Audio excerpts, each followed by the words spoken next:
Hello बच्चों, good morning, good evening, good afternoon, जब भी आप हमारा वीडियो देख रहे हो। और उम्मीद करते हैं हर बार की तरह कि आपकी पढ़ाई बहुत अच्छी चल रही होगी। ठीक है, तो जैसा कि आपको पता है आज हमारा लेक्चर नंबर 4 है, बेसिक मैथमेटिक्स और physics and chemistry of class 12 including class 11th। मैंने बार बार कहा है ये जो लेक्चर्स हैं ये आपके क्लास 12th के लिए नहीं है, ये 11th के लिए भी लेक्चर्स हैं। आप दोनों में इसको यूज कर सकते हो, आप दोनों में इसको पढ़ सकते हो। ठीक है, तो जैसे कि आपको पता है ये हमारा लेक्चर नंबर 4 है और होप सो ये हमारा लास्ट लेक्चर भी हो सकता है। ठीक है, तो ये हमारा लास्ट लेक्चर भी होगा। एज इट इज मैंने आपसे बताया है कि ये क्लास 12th के साथ साथ आपका क्लास 11th का भी लेक्चर बनेगा। ठीक, तो बिना टाइम वेस्ट किए हम शुरू करते हैं लेक्चर अपना। और हमारा इस लेक्चर में लास्ट पार्ट जो बचा रह गया था दैट इज कैलकुलस। ये हमारा बचा रह गया था और हमको लगता है कि यही आपका लास्ट पार्ट होगा। ठीक है, इसको आप पूरा देखिएगा, फिर लास्ट में मैं आपको एक कैलकुलेशंस बताऊंगा, बहुत इजी मेथड में कैलकुलेशन बताऊंगा। ठीक है, स्क्वायर में निकालना शॉर्टकट ट्रिक है।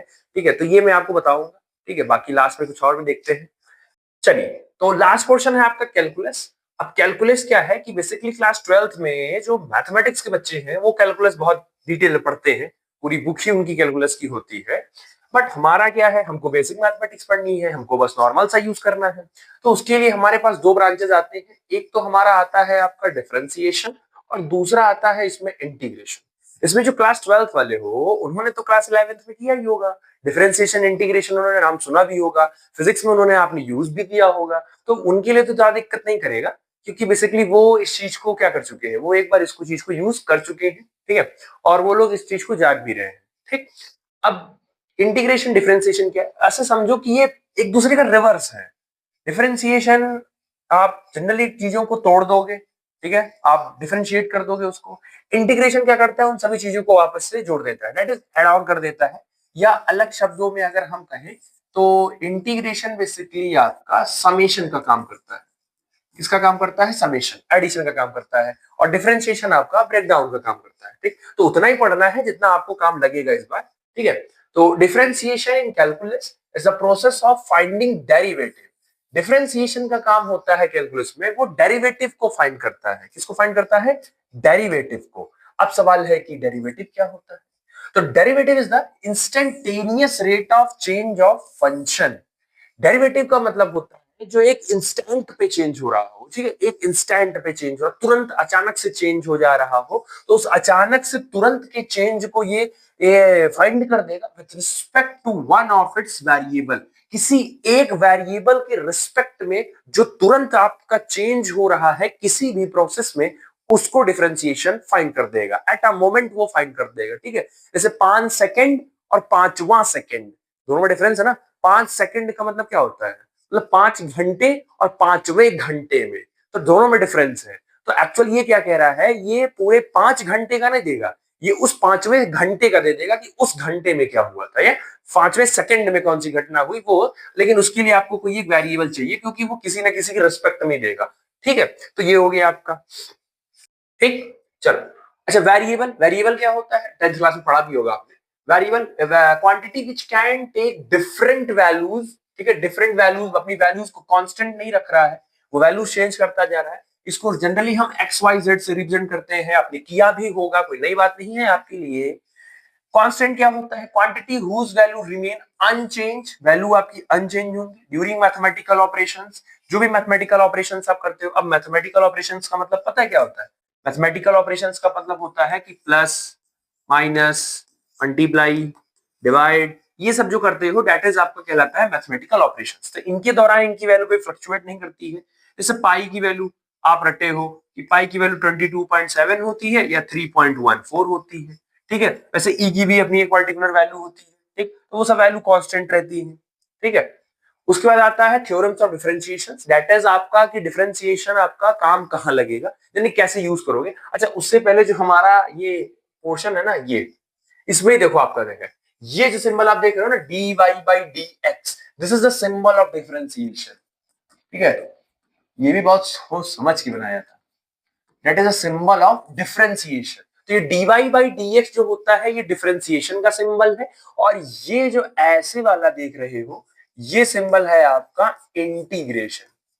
इसका है ये इंटीग्रेशन, ये इंटीग्रेशन का सिंबल है, और ये dy बाई dx मतलब x वो वेरिएबल है और y वो डेरिवेटिव है। तो y किसका फंक्शन हो गया, x का हो गया, क्योंकि y की वैल्यू हम x के रिस्पेक्ट में निकालेंगे।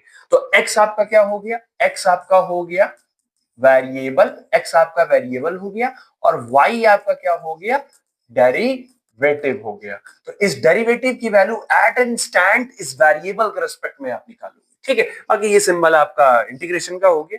अब जनरली आप थ्योरम या जनरली आप डिफरेंशिएशन कैसे यूज करोगे, तो इसके लिए देखो बेसिकली बहुत सिंपल है, बहुत ज्यादा लोड लेने की जरूरत नहीं है। अगर आपके पास एक वैल्यू है c और वो c कांस्टेंट है, जैसे आपका 3 4 5 6 है ऑल इंटीजर्स, तो अगर किसी भी कांस्टेंट का आप डिफरेंशिएशन करते हो तो दैट इज 0, ये रटे रहो आप।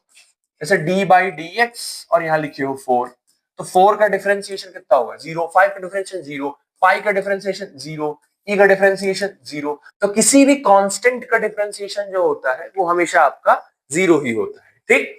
दूसरा, अगर आपके पास है y is equal to C V, तो इसमें c आपका कांस्टेंट है और v वेरिएबल है, लेकिन जो v है वो फंक्शन ऑफ x है, मतलब v x पे डिपेंड कर रहा है।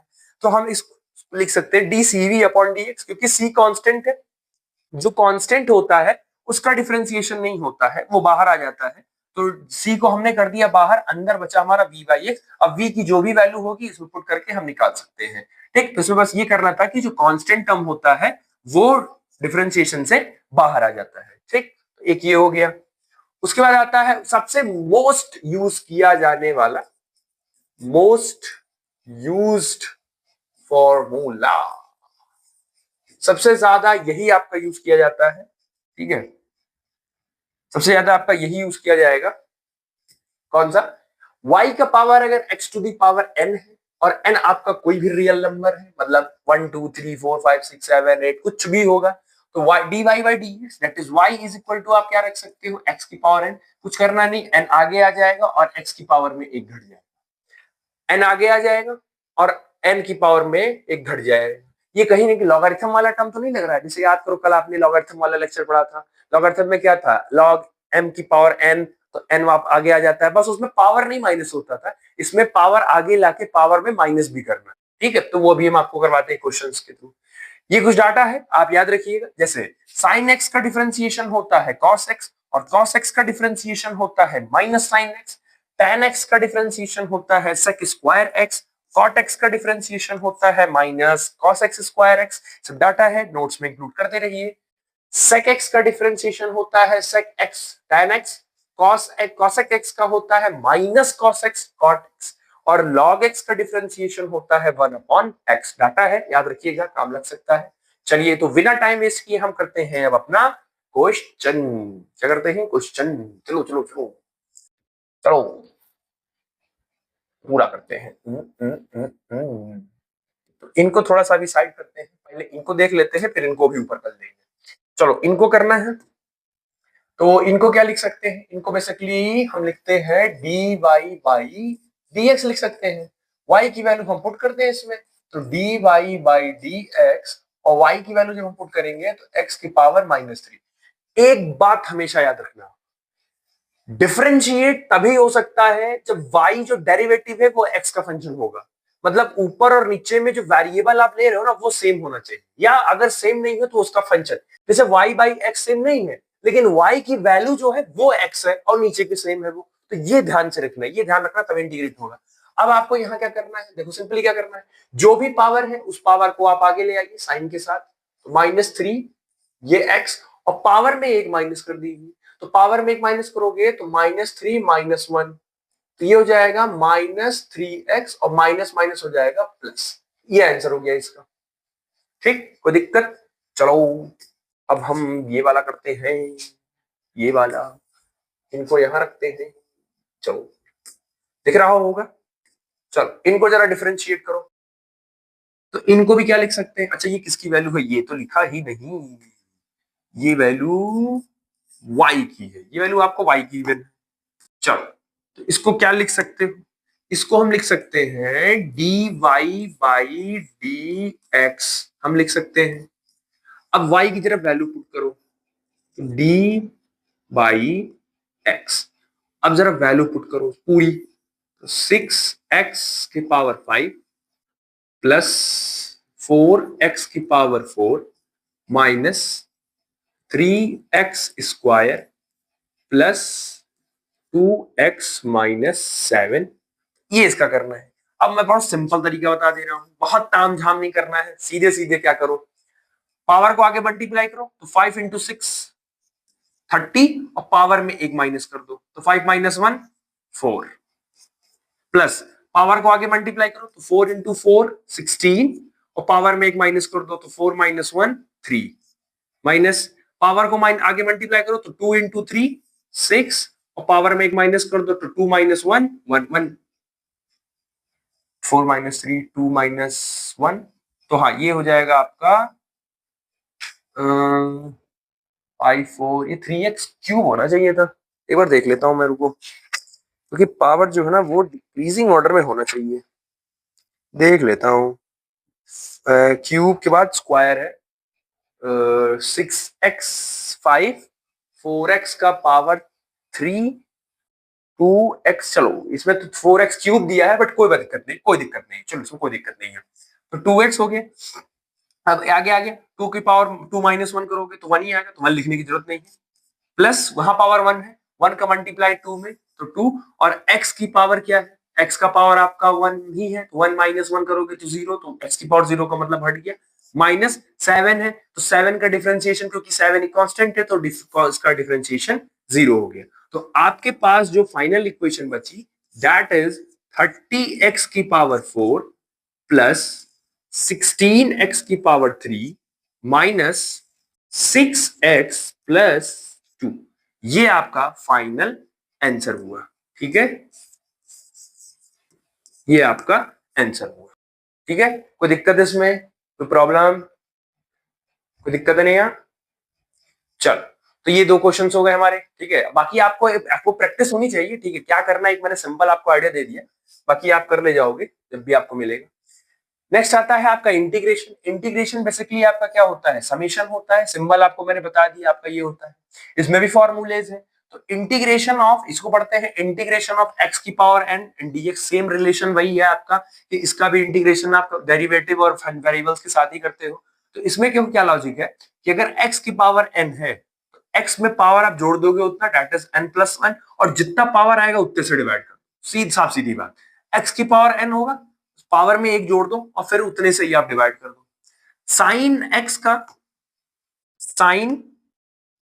एक्स का डिफरेंशिएशन होता है माइनस कॉस एक्स।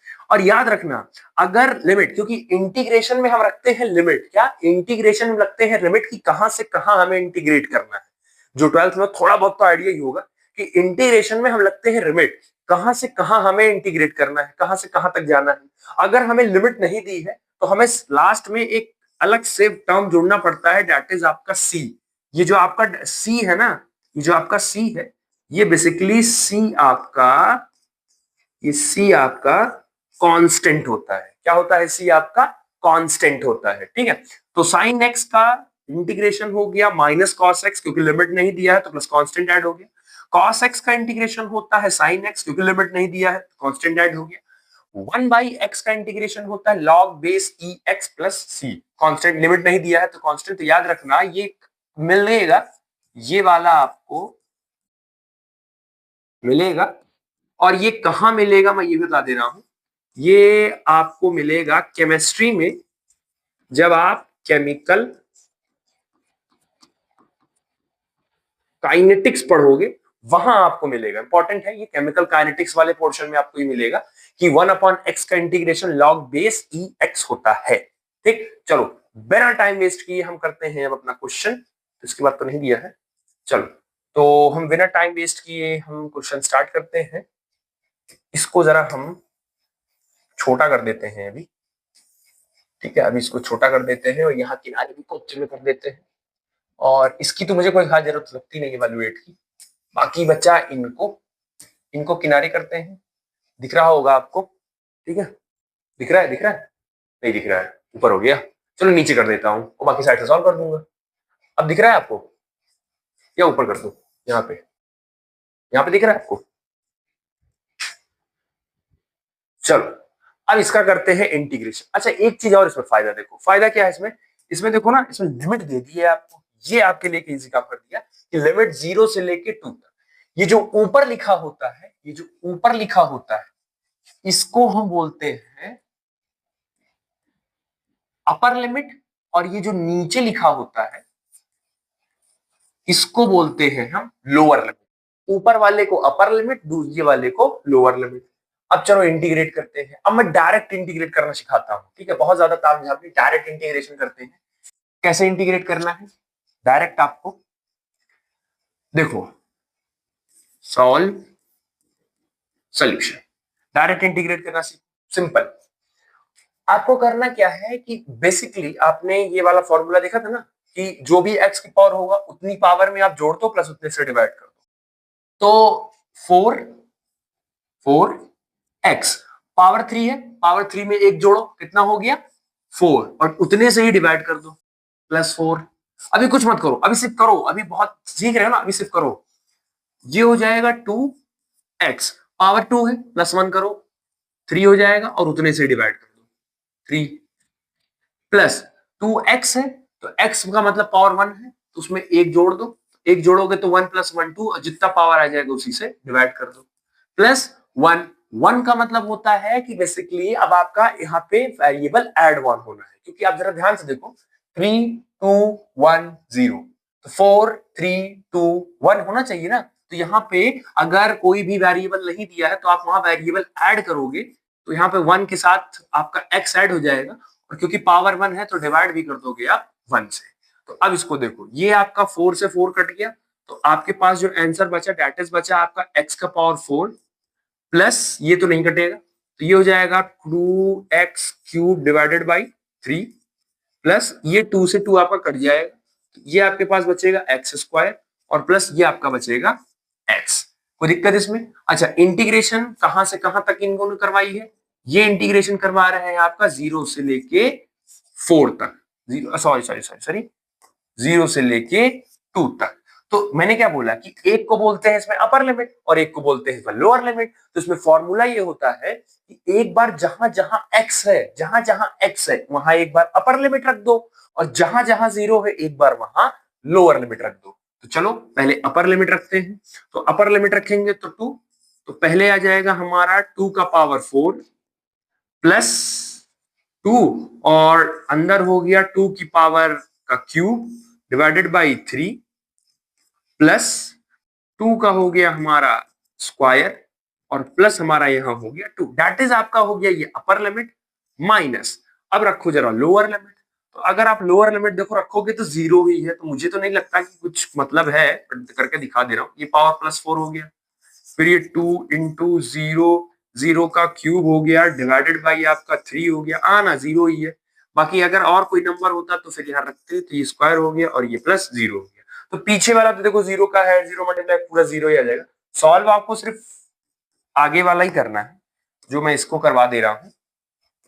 चलो 2 का 4 टाइम 2, 2 टू 4, 4 टू 8, 8 टू 16, तो ये हो जाएगा 16, plus 2 2 two 4, 2 8, 8 two 16, 16 divided by 3, plus 2 two 4 plus 2, और बाकी माइनस ये देखो 0 के पावर 4 0 ही रहेगा, प्लस ये भी आपका 0 ही हो जाएगा, प्लस ये भी आपका 0 ही हो जाएगा, ये भी आपका 0 ही हो जाएगा। तो आपके पास सिर्फ यही तो इक्वेशन बची।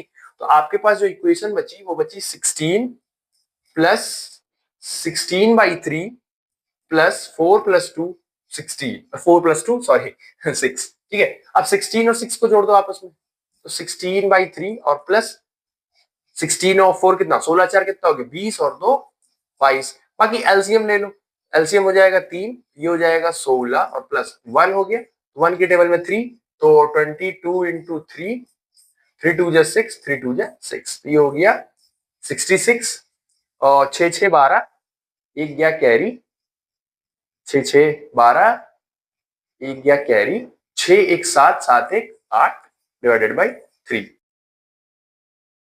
ये हो गया आपका आंसर। ठीक है, ये इसका आंसर हो गया। अब एक आता है आपका पीछे वाला, ठीक है, जो कि मैंने बहुत छोटा कर दिया, बट उसको मैं यहाँ से देख के लिख दे रहा हूँ, आपको समझ में आ जाएगा अभी।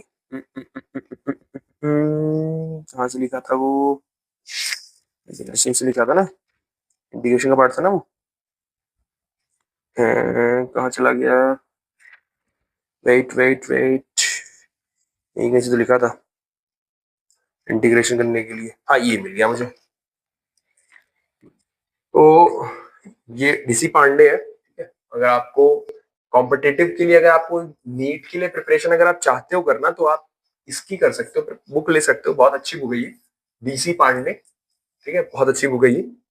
इसमें आपको बेसिक से लेके एडवांस तक के सारे कंसेप्ट आपको मिल जाएंगे, प्लस आपको चेक पॉइंट्स मिल जाएंगे, और 0 से π/4, 0 से π/4, ठीक है, अच्छी बुक है ये, ठीक है, काफी अच्छी बुक है ये। मैंने तो अपने नीट इसी से एक बार प्रिपरेशन की थी, क्योंकि इसमें जानते हो क्या फायदा है, इसमें जैसे चेक पॉइंट्स दिए होते हैं, पर टॉपिक के बाद 10-10 क्वेश्चन होते हैं, फिर उसके बाद आपको पूरे चैप्टर्स के मिलते हैं, हॉट्स मिलते हैं, तो काफी अच्छे क्वेश्चन है, ठीक है, बुक्स अच्छी है। चलो आओ इसका चेक करते हैं। पाई पाई/4 का मतलब क्या होता है, पाई/4 का मतलब क्या होता है, क्या होता है पाई/4, पाई का मतलब 180 डिवाइडेड बाई 4, 2 2 जा 4, 290 जा, 2 1 जा, 245, मतलब वो बेसिकली 45 डिग्री तक कराना चाह रहे हैं।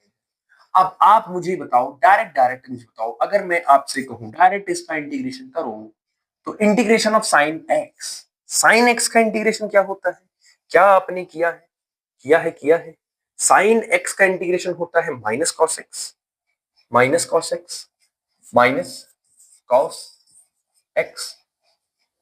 प्लस कॉस एक्स का इंटीग्रेशन क्या होता है, ओ सॉरी, पीछे कहां जा रहे हैं, कॉस एक्स का इंटीग्रेशन होता है साइन एक्स, तो कॉस एक्स का इंटीग्रेशन होता है साइन एक्स, तो कॉस एक्स का इंटीग्रेशन हो गया साइन एक्स, ठीक है, कोई दिक्कत इसमें। चलो अब क्योंकि मुझे लिमिट लेनी है, तो एक बार मैं इंडिविजुअली इनका ले लेता हूं, और फिर एक बार मैं लिमिट इनका ले लेता हूं, मतलब 0 से 45 डिग्री जाएगा ये π/4, और ये भी आपका 0 से π/4, ये भी जाएगा। अब एक बार जरा वैल्यू रखो, वैल्यू जब हम इस पे रखेंगे तो ये हो जाएगा माइनस कॉस π/4 माइनस, और क्योंकि ऑलरेडी फॉर्मूले में माइनस है, कॉस 0, क्या ये समझ आया कि नहीं आया, ये समझ आया, माइनस कॉस एक्स की जगह एक बार π/4 माइनस, और क्योंकि ऑलरेडी माइनस ना, माइनस फिर कॉस 0, ठीक है, ये इनका हो गया, प्लस इनका रखते हैं, साइन एक्स की जगह एक बार हो गया π/4, प्लस क्योंकि ये पॉजिटिव में ही है, ये हो गया साइन 0, ठीक, कोई दिक्कत नहीं, क्यों दिक्कत हुई, अब जरा सोचो, रुको, π/4 क्या होता है, π/4 तो मैंने बता दिया ना कि 45 डिग्री होता है, और cos 45 की वैल्यू क्या होती है 1/√2, तो -1/√2, ये तो बता ही दिया, माइनस माइनस क्या हो गया प्लस, cos 0 की वैल्यू क्या होती है 1, क्योंकि sin 0 0 होता है, तो cos 0 आपका 1 हो गया, प्लस इनके में आओ, sin 45, इनके में sin 45 कितना होता है भाई 45 ही होगा, तो sin 45 की वैल्यू क्या हो गई 1/√2, और प्लस sin 0 की वैल्यू क्या होती है 0, तो ये इनका तो वैल्यू ऑलरेडी वही रह गया, तो इनका जो वैल्यू आया बेसिकली वो आया आपका -1/√2 प्लस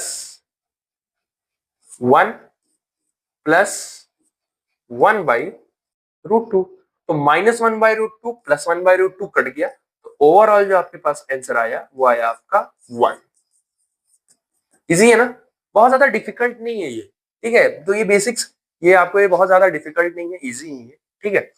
चलो अब जैसे कि मैंने कहा था कि लास्ट में आपको देखो डिफरेंशिएशन इंटीग्रेशन हो गया आपका, जितना आपको यूज करना है ना इतना ही है, इतना अगर कर लोगे तो बहुत ज्यादा प्रॉब्लम नहीं होगी।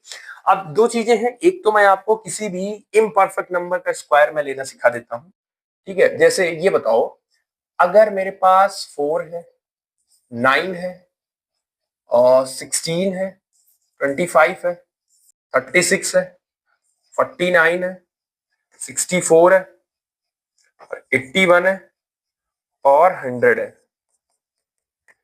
क्या इन सबके परफेक्ट स्क्वायर आपको पता है? सबको पता होगी भाई। 4 का स्क्वायर क्या होता है? बेसिकली 2 निकालोगे, 9 को 3 निकालोगे, 16 को 4 निकालोगे, और 25 को आप 5 निकालोगे, 36 का 6 हो जाएगा, ये 7 हो जाएगा, ये 8 हो जाएगा, ये 9 हो जाएगा, ये 10 हो जाएगा। This is the example of perfect square. ये जो एग्जाम्पल है ये बेसिकली आपका परफेक्ट स्क्वायर का एग्जाम्पल है। बट मैं आपसे कह रहा हूं कि अगर आपके पास नॉन परफेक्ट स्क्वायर अगर अवेलेबल हो, आपके पास नॉन परफेक्ट स्क्वायर हो अगर, तो आप उनका कैसे निकालोगे? तो एक बचपन में मेथड आपको सिखाया जाता था कि हम उसका डिवीजन मेथड करेंगे, बट उससे मैं मोर इजी मेथड आपको सिखा दे रहा हूं अभी, तो वो ज्यादा आसान पड़ेगा आपके लिए, ठीक है, करने में भी।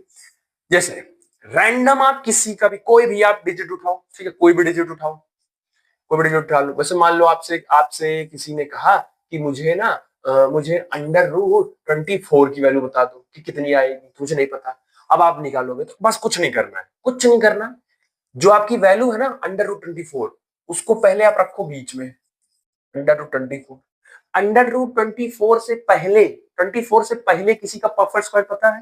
भाई देखो 25 है तो ऑब्वियस है, 24 से पहले 16 का पता है, तो ये हो गया अंडर रूट 16। और इसके बाद किसी का पता है आपको? हाँ मुझे पता है। इसका पता है? 5 का पता है।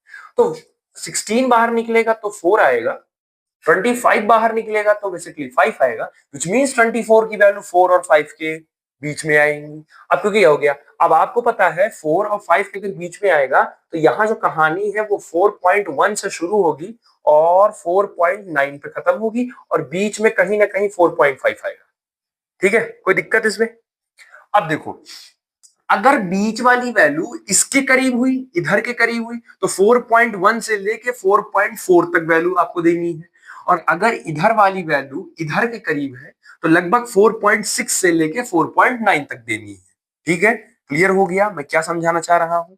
अगर बीच वाली वैल्यू इसके करीब होगी तो 4.1 से लेके 4.4 तक जानी है, और अगर इधर वाली की वैल्यू इसके करीब है तो आपको 4.6 से लेके 4.9 तक जानी है। ठीक है, गॉट इट? 24 और इसमें कितने का डिफरेंस? कितने का डिफरेंस? लगभग 1 का डिफरेंस है, मतलब अप्रोक्सीमेटली वो पहुंच गया है, तो आप राउंड ऑफ इसका वैल्यू आप बोल सकते हो, जस्ट 1 का डिफरेंस है तो आप इसकी वैल्यू 4.9 फ्रेम कर सकते हो। ठीक है, देखो कितना सिंपल था। किसी का भी पूछ ले, आपसे पूछ लिया गया अंडर रूट 72 की वैल्यू बताओ, तो अब भैया 72 कैसे बताएं? 72 से पहले किसी का पता है? हाँ बिल्कुल पता है, 64। 72 के बाद किसी का पता है? 72 के, हाँ 81 बिल्कुल पता है। 64 को बाहर निकालोगे तो 8 64, 81 को बाहर निकालोगे तो 9 9 81, मतलब 8 और 9 के बीच में। अब जरा डिफरेंस चेक कर लो दोनों के बीच का। 72 में कितना जोड़ोगे कि 81 आ जाएगा? लग कितने का डिफरेंस आ रहा है इसमें, और इसमें का जो डिफरेंस है वो कितने का है? 72 और 10, 82। लगभग इसमें आपको 9 जोड़ना पड़ेगा, ठीक है, तब आपको ये मिलेगा। और जरा इनका डिफरेंस चेक करो, इनके इनके कितना आ रहा है? तो 64 और 6, 70 और 2, तो 6 और 2 इनमें का लगभग 8 का डिफरेंस आ रहा है। 64 में अगर 8 जोड़ोगे तो 72 आएगा, मतलब ये वैल्यू करीब इसके ज्यादा है, करीब इसके ज्यादा है, मतलब ये वैल्यू 8.5 के अंदर आएगी, और लगभग 8 तक का डिफरेंस है, मतलब 8 तक का डिफरेंस अच्छा खासा माना जाता है, तो इसको आप 8.3 अप्रोक्स बीच का आप ले सकते हो। अब देखो 8.3 भी ले सकते हो, 8.4 भी ले सकते हो, कुछ तो अप्रोक्सीमेटली आंसर तो आप चाहो गूगल करके भी, आप चाहे कैलकुलेटर चेक कर भी कर लो, यही आएगा ना। हो मैं करके दिखा देता हूँ अंडर रूट 72 का। खुल जा खुल जा खुल जा खुल जा, खुल गया, खुल गया। अंडर रूट, ये रहा, अंडर रूट लगा दिया, 72 लगा दिया। ओहो, 6√2 दे दिया ये तो। एक कोई दिक्कत नहीं, कितना आया आंसर? आंसर कितना आया है? 6√2 आया है ना? पक्का ना 6√2 आया है? क्या आया है? 6√2। 6 और √2 की वैल्यू कितनी होती है? √2 की वैल्यू 1.414। चलो फिर से कर लेते हैं, फिर से कर लेते हैं। तो 6 मल्टीप्लाई बाई 20 रुको 6 मल्टीप्लाई बाई 1.414। ये डिवाइड क्यों कर रहा है ये? आई थिंक इसका मुझे कैलकुलेटर में कुछ समझ नहीं आ रहा है। क्या है ये मतलब? इसका अंडर रूट लगाया, 72 लिखा, के बाद 6√2 दे रहा है। ठीक है, टेबल क्या है इसमें देखते हैं। नहीं, इसमें तो टेबल नहीं है कुछ, कैंसिल कर देते हैं, अलजेब्रा पे जाते हैं।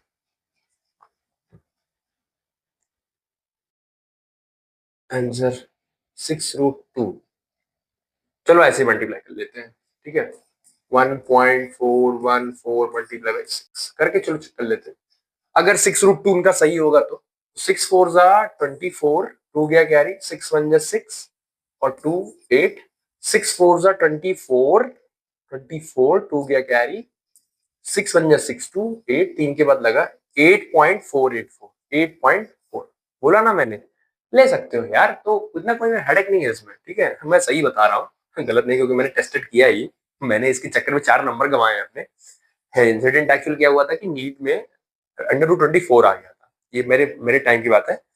तो अंडर रूट 24 आ गया था, तो ऑप्शंस में बेसिकली वो पॉइंट में दे दिए थे, और मुझे क्योंकि अंडर रूट से बाहर निकालने से नहीं याद आ रहा था, क्योंकि प्रेशर था, तो निकालने नहीं आ रहा था। तो आप कह सकते हो कि मेरा आता हुआ क्वेश्चन मुझे छोड़ना पड़ा 4 नंबर, क्योंकि मुझे बस रूट से बाहर नहीं निकालने आना था। तो फिर मैंने घर आके ये चीज एनालाइज की कि कैसे कर सकते हैं कि सेकंड टाइम पे गलती ना हो। ठीक है, तो मैंने ये ट्रिक बना लिया फिर। तो ये हो गया। सेकंड आता है आपका एक मल्टीप्लीकेशन। मल्टीप्लीकेशन जैसे आप मल्टीप्लीकेशन नॉर्मली कैसे करते हो? जैसे मान लो मैंने आपको दिया 234 मल्टीप्लाई बाई 45, मैंने आपको दिया, तो आप नॉर्मली जैसे बचपन में करते हो, इसको मैं एक तरीका और देता हूँ। आप अगर इस पे प्रैक्टिस करते चले जाओगे, हाथ आपका सेट हो जाएगा, तो आपको बहुत तेज प्रैक्टिस इसी पे हो जाएगी, वो आपको फिर छोटा लगेगा।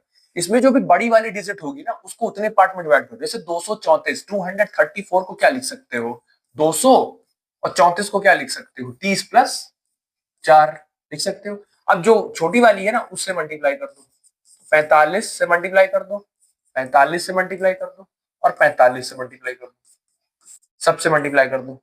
45 दूनी 90, और 2 जीरो और बढ़ गया आगे। अब इसका कर लो, 5 3 जा 15 बन गया कैरी, 4 3 जा 12, 12 1 13, 1 जीरो बढ़ गया आगे। 5 4 जा 20, 2 गया कैरी, 4 4 जा 16, 2 18, ये हो गया। अब आप वैल्यू सिर्फ जोड़ दो, 0 5 3 5 3 1 और 0 8 1 प्लस ये 0 हो गया, ये 8 5 13 हो गया, 3 1 4 1 5 हो गया, और 9 1 10 हो गया। आप सॉल्व कर लो नॉर्मल वाले तरीके से भी, आंसर वही आएगा। बस वही है ना कि जब आपका हाथ सेट हो जाएगा तो उससे तेज आप कर लोगे। ठीक है, उससे तेज कर लोगे आप। चलो एक बार नॉर्मल वाले से करके देखते हैं। 234 इंटू 45 करके चेक कर लेते हैं। 5 4 जा 20, 2 गया कैरी, 5 3 जा 15, 15 और 2 17, 1 गया कैरी, 5 2 जा 10, 10 और 1 11, 4 4 जा 16, 16 1 गया कैरी, 4 3 जा 12, 12 1 13, 13 1 गया कैरी, 4 2 जा 8, 8 और 1 9। तो ये 0 हो गया। 7 6 आपका हो गया 13, 1 गया कैरी, 3 1 4 1 5 और 9 1 10। देखो सेम ही आंसर मिला आपको, आंसर आपको सेम ही मिलेगा, वो डिफर नहीं जाएगा। बस एक तरीका है ना कि आप करने का वो सॉर्ट हो जाएगा। जैसे एग्जांपल और देख लो। अच्छा, किसी के लिए भी लगा सकते हो, कोई दिक्कत नहीं है, किसी के लिए भी लगाओ। कोई इंडिविजुअल नहीं है कि 5 होना चाहिए, 9 होना चाहिए, 1 होना चाहिए, 1 डिजिट, 2 डिजिट, 4 डिजिट, कोई दिक्कत नहीं बच्चा, किसी के लिए लगाओ। 2 3 8 6 मल्टीप्लाई बाई 4, अभी आप कहोगे आप फिर से आप वही ले लिए 34 मल्टीप्लाई, आप इसको भी 3 डिजिट ले लो, कोई दिक्कत नहीं है। जो भी बड़ा वाला होगा उसको टुकड़े में तोड़ना। जैसे ये कितना है 2386, तो 2386 है, तो इसको तो सबसे पहले 2000 लिख दो। 386 को क्या लिख सकते हो? 300, और 86 को फिर क्या लिख सकते हो? 80 प्लस 6। अब सिंपली क्या है, 34 से सबको कर दो मल्टीप्लाई। इसमें लिख रहा हूं आपको दिखाने के लिए, तो ये थोड़ा आपको लग रहा होगा कि काफी लंबा ले रहे हैं, सबको मल्टीप्लाई कर दो। 34 दूनी 4 टू जा 8, और 3 टू जा 6, 1 2 3 बढ़ गया। 4 3 जा 12, 3 3 जा 9, 9 1 10, 2 0 बढ़ गया। 8 4 जा 32, 3 गया कैरी, 8 3 जा 24 और 24 3 27, 1 0 बढ़ गया। 6 चौक 24, 2 गया कैरी, 6 3 18, 18 2 20। बस अब कुछ नहीं करना। 0 0 2 0 1, फिर 0 2 7 2, फिर 4 0 2, सबको एड ऑन कर दो। ये हो गया आपका 4, ये हो गया आपका 2 और 2 2 4, 7 2 9, 9 2 11, 11 1 कैरी, 8 2 10, 10 1 11, 1 कैरी, 6 1 7, 7 1 8। ठीक, तो आप यहां से भी कर सकते हो। ठीक है, तो उम्मीद करते हैं कि आज का लेक्चर आपको समझ में आया होगा, जो भी पढ़ाया मैंने। ठीक है, वीडियो आपका बेसिक मैथमेटिक्स खत्म भी हो गया कि जैसा मैं कि मैंने पूछा था आपसे कि अगला क्या पढ़ाना है, बेसिक केमिस्ट्री पढ़ानी है आपको या electric charges and field start करना है। ये आप मुझे, क्योंकि कुछ बच्चों ने भी बताया है बट कुछ बच्चे अभी भी रुके हुए हैं, तो अभी आप एकदम क्लियर कर दो कि कौन सा पढ़ाना है, बेसिक केमिस्ट्री पढ़ानी है या क्या इलेक्ट्रिक फील्ड एंड चार्जेस पढ़ाना है। ठीक, तो ये आप मुझे क्लियर कर दीजिए। ठीक है, और देखो बहुत ज्यादा स्ट्रेस लेने की जरूरत नहीं, क्लास 12th है, मानते हैं क्लास 12th होगा, क्लास 12th है, बहुत ज्यादा स्ट्रेस लेने की जरूरत नहीं है। और 11th वाले लो स्ट्रेस 11th वाले लो स्ट्रेस, क्योंकि देखो 10th दे के भले आए हो, लेकिन 11th आपको थोड़ा सा आराम से पढ़ना पड़ेगा, थोड़ा डिटेल आपको पढ़ना पड़ेगा, आपको चीजें एक्वायर करनी है। ठीक है, तो मोटिवेशन है कि भाई देखो पढ़ना है और बहुत अच्छे से पढ़ना है। ठीक है, और स्ट्रेस नहीं लेना है, क्योंकि स्ट्रेस लेने का कोई मतलब नहीं, पढ़ना है तो स्ट्रेस क्यों लेना। ठीक है, तो इसी से है मोटिवेशन कि याद रखना कभी भी कि रख हौसला वो मंजर भी आएगा। हम्म? रख हौसला वो मंजर भी आएगा, प्यासे के पास चलकर खुद समंदर भी आएगा। थक कर ना बैठ ए मंजिल के मुसाफिर, थक कर ना बैठ ए मंजिल के मुसाफिर, मंजिल भी मिलेगी और मिलने का मजा भी आएगा। तो बस पढ़ाई करते रहिए, नंबर गेन करते रहिए, नॉलेज इकट्ठा करते रहिए बिना किसी स्ट्रेस के। ठीक, तो पढ़ाई करते रहिए। All the very best. Thank you.